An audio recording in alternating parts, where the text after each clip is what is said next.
بلوچستان کے علاقے سراب میں سرکاری افسران کے گھر پر دہشت گردوں کا بزدلانہ حملہ۔ اے ڈی سی ریونیو ہدایت بلیدی دہشت گردوں سے لڑتے ہوئے شہید ہو گئے۔ ترجمان بلوچستان حکومت شاہد رند نے حملے کو بزدلانہ قرار دے دیا ہے۔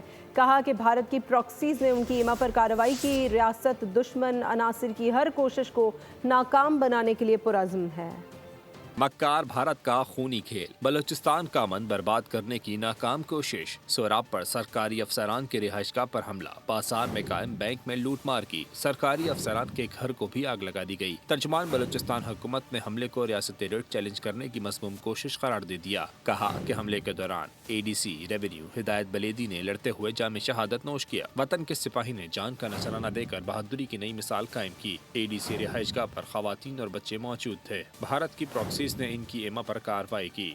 ریاست دشمن عناصر کی ہر کوشش کو ناکام بنانے کے لیے پرعزم ہے۔ ایف سی پولیس اور لیویز علاقے میں موجود ہیں۔ علاقے میں کلیئرنس آپریشن جاری ہے۔ سبسکرائب کریں اور بیل دبائیں تاکہ کوئی خبر رہ نہ جائے۔